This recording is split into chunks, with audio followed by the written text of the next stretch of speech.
নীরব বিপ্লব ঘটে যাবে এই দেশের ভোটের মাঠে। শুধু একটা কথা বলে রাখলাম, এই দেশের বহু আপনাদের অনেক বিশেষজ্ঞরা আছে না, যারা এখন জামাতকে 25টা আসন দিচ্ছে আর বিএনপি 350 আসন পাবে, এরকম জরিপ টরিপ হচ্ছে না। এই জরিপ আমরা ডাকসু নির্বাচনের সময় দেখেছি।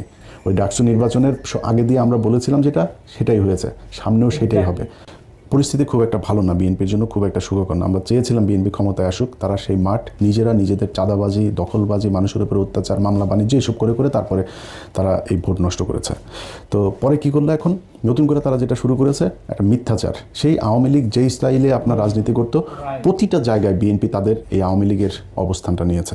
যে কোনো সময় নির্বাচন নিয়ে যে কোনো সিদ্ধান্ত আসতে পারে। রাজনীতির গতি প্রকৃতি ও ভবিষ্যতের চাবিকাঠি এখন জামাত এনসিপির হাতে। বিএনপির বিরুদ্ধে জামাত এনসিপি চূড়ান্ত ঘোষণা দিয়েছে, বিরাট একটা ঘোষণা দিয়েছে, এবং এ থেকে জামাতের কৌশল স্পষ্ট। জামাত এনসিপি কিভাবে কি খেলছে হিসাব ক্লিয়ার, যে নির্বাচনের একদম আগ মুহূর্তে সঠিক সময়ে জামাত আসল ঘটনা ঘটিয়ে দিবে, আসল খেলা দেখাবে। যাতে জামাতের বিজয় বিএনপি মানবে না, বিএনপি তো থাকবে না। জামাত সেই রাস্তা তো আগেই তৈরি করেছে। অতএব জামাতের বিজয় মেনে, জামাতকে সরকার মেনে বিএনপিকে বিরোধী দলে বসতে হবে, এটা বিএনপি জানে। এই প্রস্তুতি তাদের আছে, এটা নামানো ছাড়া কোনো উপায় নেই। প্রিয় দর্শক, দয়া করে না টেনে সম্পূর্ণ ভিডিওটি দেখুন। দর্শক, নির্বাচন যতই নিকটে আসছে দেশে তত বেশি লাশ পড়ছে। প্রশাসন এখন কিন্তু নীরব দর্শকের ভূমিকা পালন করছে, কারণ ডক্টর ইউনূসের সরকারের অন্যতম ব্যর্থতা হলো প্রশাসনে থাকা আওয়ামী দালালদেরকে চিহ্নিত করে চাকরিচ্যুত এবং গ্রেপ্তার করতে না পারা। এই আওয়ামী প্রশাসন এখন দিন গুনছে কখন বিএনপি ক্ষমতায় বসবে।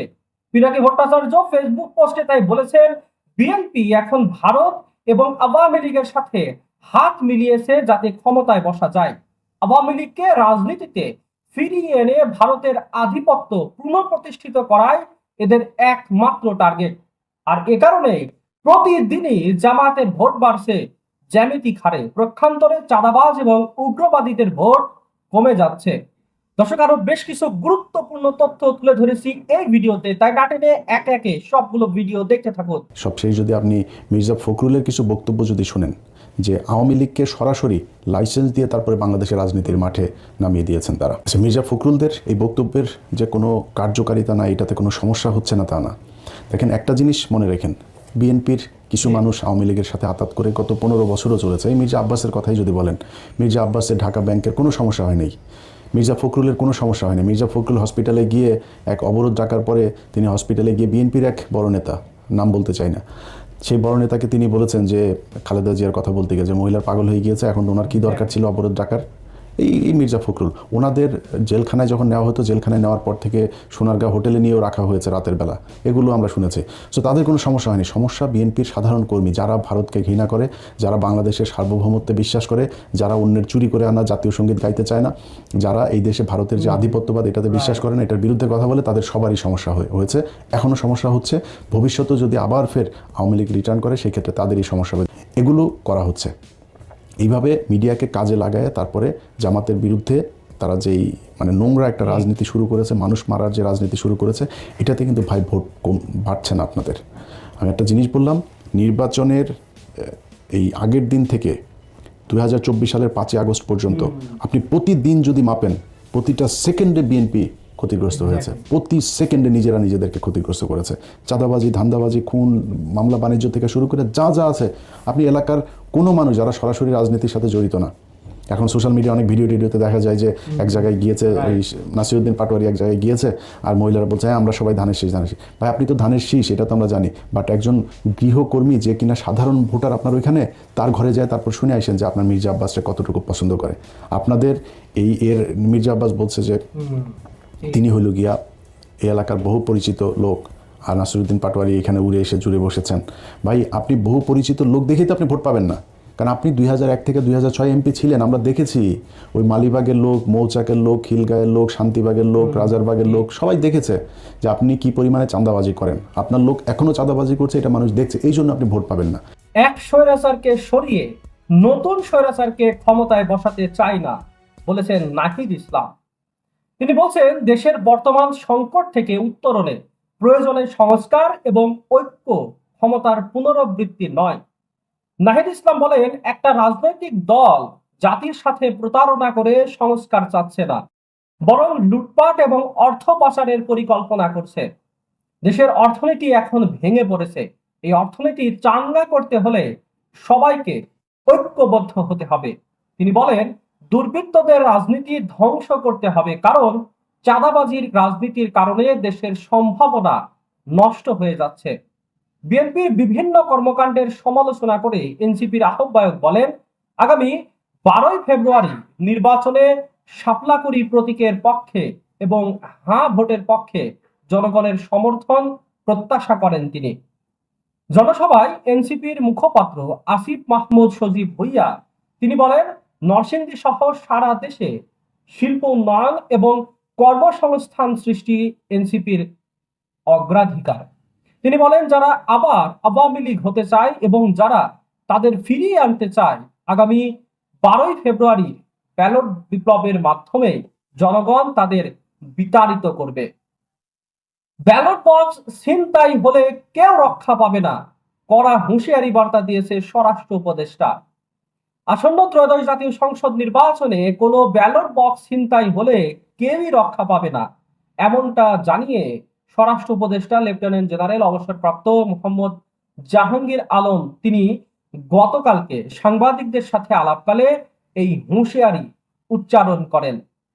স্বরাষ্ট্র উপদেষ্টা বলেন, নির্বাচনের দিন যদি কোনো ভোট কেন্দ্রে ব্যালট বাক্স ছিনতাইয়ের মতো কোনো ঘটনা ঘটে, তবে সংশ্লিষ্ট পোলিং অফিসার, প্রিজাইডিং অফিসার, এমনকি নিরাপত্তার দায়িত্বে থাকা আইন শৃঙ্খলা বাহিনীর সদস্যদেরও জবাবদিহিতার আওতায় আনা হবে এবং কেউই রেহাই পাবে না।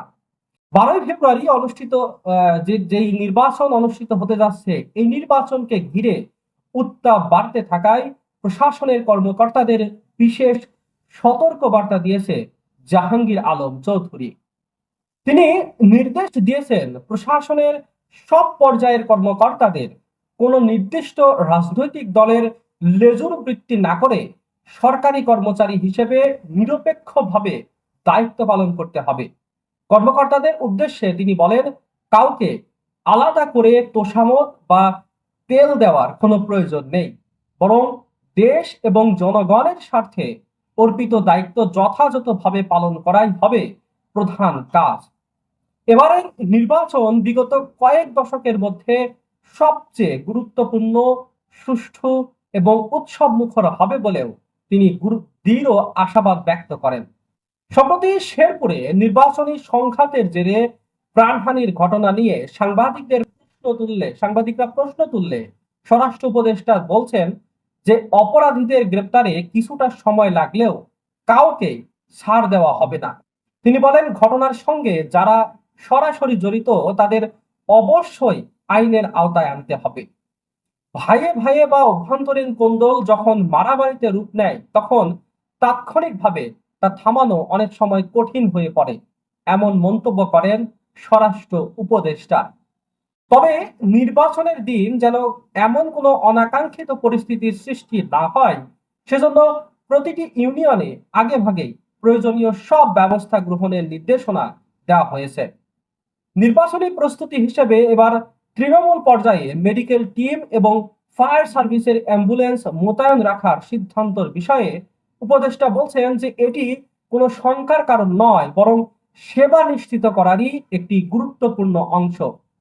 বিশেষ করে বয়স্ক ভোটাররা যখন কেন্দ্রে আসবে, তখন তাদের শারীরিক অসুস্থতা বা জরুরি প্রয়োজনে এই ব্যবস্থাগুলো সহায়ক ভূমিকা পালন করবে। তিনি আরো বলেন, সেনাবাহিনী সহ সব নিরাপত্তা বাহিনীর সম্মিলিত প্রচেষ্টায় একটা শান্তিপূর্ণ ভোটের পরিবেশ নিশ্চিত করা সম্ভব হবে। নির্বাচনী কর্মকর্তাদের মনোবল চাঙ্গা রাখতে এবং ভোটারদের নিরাপত্তা নিশ্চিতে সরকার জিরো টলারেন্স নীতি গ্রহণ করেছে, এমন কথা উল্লেখ করেন তিনি। দর্শক, এদিকে দাঁড়িপাল্লার পক্ষে কথা বলায় ভিক্ষুককে মারধর। দাঁড়িপাল্লা প্রতীকের পক্ষে কথা বলায় চুয়াডাঙ্গার সদর উপজেলার কুতুবপুর ইউনিয়নের মোহাম্মদ জোমা গ্রামে এক ভিক্ষুককে মারধরের অভিযোগ উঠেছে সদর উপজেলার যুবদলের সহ সভাপতি আশিক এবং কুতুবপুর ইউনিয়ন যুবদলের সভাপতি অনিকের বিরুদ্ধে। আহত ভিক্ষুকের নাম আবু তালেব। তিনি বর্তমানে চুয়াডাঙ্গা সদর হাসপাতালে চিকিৎসাধীন অবস্থায় আছেন। আবু তালেবের স্বজন এবং তার স্থানীয় বিভিন্ন সূত্র থেকে জানা যায় যে গতকাল বৃহস্পতিবার সকাল আনুমানিক 10টার দিকে আবু তালেব ভ্যানে করে ভিক্ষা করতে বের হলে দাঁড়িপাল্লা প্রতীকের পক্ষে কথা বলাকে কেন্দ্র করে তার সঙ্গে বাকবিতণ্ডা হয়। এক পর্যায়ে মোহাম্মদ জোমা গ্রামের আশিক এবং অনিক তার এই যে দুই বিএনপি নেতা তাকে মারধর করে এবং তার ভিক্ষা করা ভ্যান এবং গাড়ি ভেঙে দেয়। মারধরের ফলে আবু তালেব আহত হলে স্থানীয়রা তাকে উদ্ধার করে চুয়াডাঙ্গা সদর হাসপাতালে ভর্তি করেছে। দর্শক, দিকে আরেকটা খবর, সেটা হচ্ছে জামায়াতে যোগ দিল বিএনপির 25 নেতাকর্মী। জামালপুরের ইসলামপুর উপজেলায় রাজনৈতিক অঙ্গনে নতুন আলোচনার সৃষ্টি হয়েছে। উপজেলা কৃষক দলের সিনিয়র সহ সভাপতি সুজাউদ্দিন সাদা বিএনপি রাজনীতি ছেড়ে বাংলাদেশ জামায়াত ইসলামে যোগ দিয়েছে।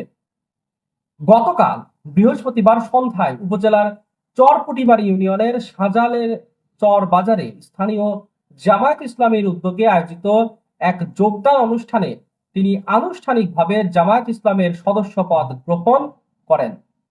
এ সময় তার সঙ্গে আরো 24 জন নেতাকর্মী জামায়াত ইসলামে যোগ দেন। উপজেলার জামায়াত ইসলামের আমির রাশিদুজ্জামান তার হাত ধরে সদস্য পদ গ্রহণ করেন সুজাউদ্দিন সাদা।